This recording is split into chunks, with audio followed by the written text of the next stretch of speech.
What is arbitrage trading in crypto? This is the explanation.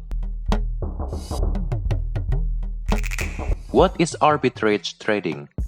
This type of trading takes advantage of price imbalances between markets.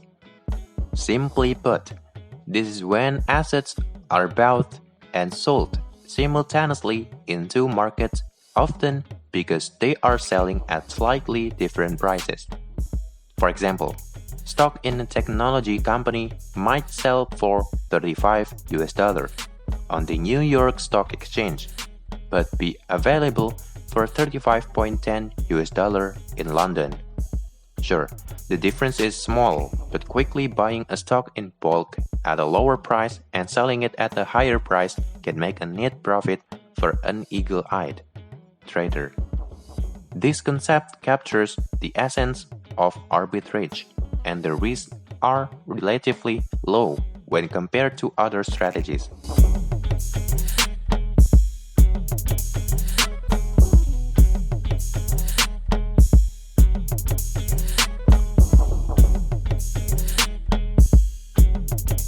Is arbitrage trading possible in the crypto market? Yes, it is the same concept, but with different assets. There are countless exchanges around the world now offering consumers the opportunity to buy crypto. But here's the thing, there can be significant differences in the price offered for digital currencies like Bitcoin. What methods are used for crypto arbitrage? Let's look at three crypto arbitrage methods: spatial, cross-border, and statistical.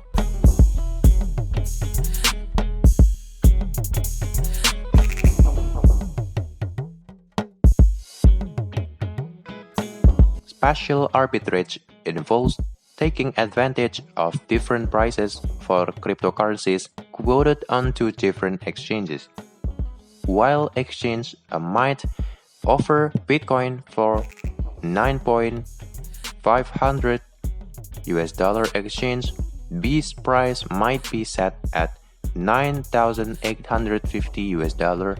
A trader can take advantage of this $350 split by buying from exchange A and selling on exchange B, effectively moving funds from one to another.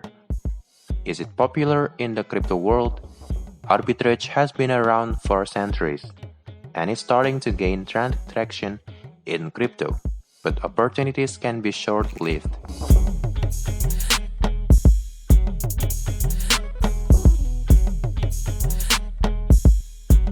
Changes in supply and demand as cryptocurrencies are moved from one exchange to another can have an impact on prices. Are there any risks or downsides to crypto arbitrage?